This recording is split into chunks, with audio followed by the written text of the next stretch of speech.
Hi. If you're like me, one of the toughest things is taking your own advice. Or I'm sure you're familiar with the practice what you preach.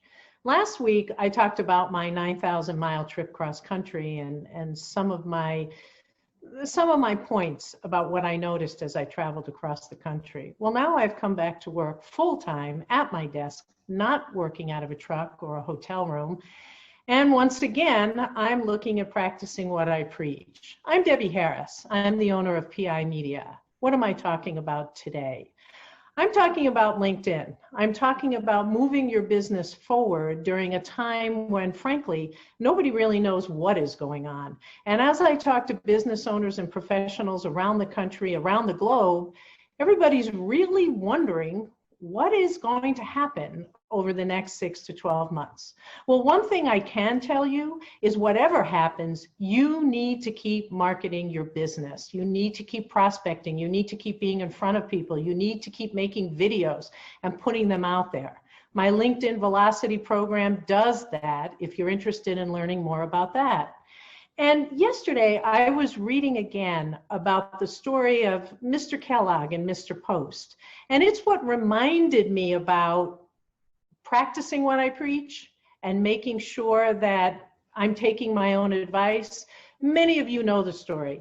You know the story that during the Great Depression, America really wasn't using ready-to-eat cereals. We were having oatmeal and cream of wheat. And those were horrific times. And probably nothing makes us even in comparison to what we're going through now. During that time, Post decided to pull back. They pulled back on their expenses. They pulled back on their advertising, which is very often what most of us want to do. We want to do that. That's the instinct. Well, Kellogg didn't. Kellogg went ahead. He increased his advertising budget. He actually doubled it, and he did something else. He went to radio advertising, and he wanted to promote the new Rice Krispies. And it turns out that Americans bought Rice Krispies not because of the cereal aspect, but because of the Rice Krispie treat aspect. And here's the whole point that I keep reminding myself. By 1933, when we were still in the throes of the Great Depression, Kellogg had increased his revenue 30%. He had won that cereal war. And as you know, and if you know Tony the Tiger, he has won that cereal war to today.